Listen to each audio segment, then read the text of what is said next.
magandang araw sa inyo. Ngayon, hanapin natin ang sagot sa tanong na is change really coming and why? Habang ginagawa ito, pupunta kami sa isang food trip! Yay!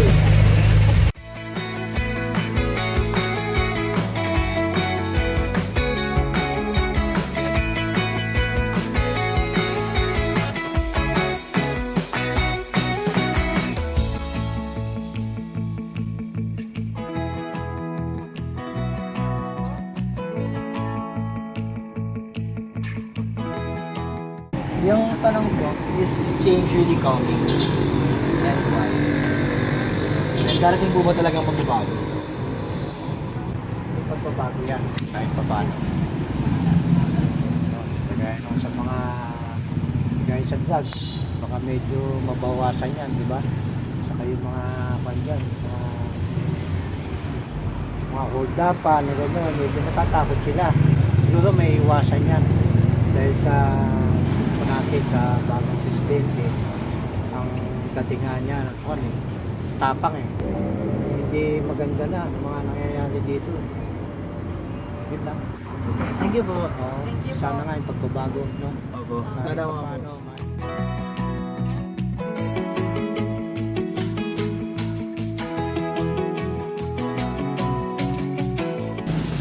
Darating po ba yung pagbabago? Akin doon hindi na magbago yun. Ganun rin yun. So palagay niyo po bakit? Bakit hindi na po magbabago? Hindi na magbago yun. Naglalaga na kay kung siya ang mag-ikuan sa mga tao, para galit na galit siya Hindi sa kapal siya mga tao. Gusto niya, halos papatayin niyang mga tao Kita mo, wala na siya kwan. Nasabok na kay Nino yan, wala. Sa iya pa lang. Ang taong nga may kasalanan, dapat silutan lang yan. Sagot. Thank you Pero hindi na magbago yan. Magalala gani yan. Tingnan mo.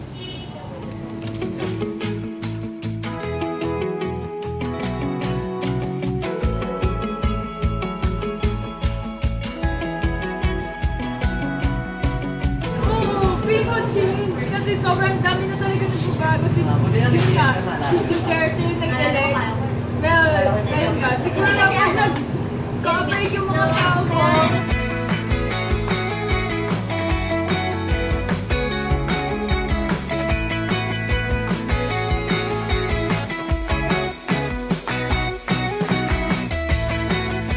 Siguro po, kasi sa presidente po natin, si Duterte po, kasi sabi niya po after 6 months, makawala na po yung drugs.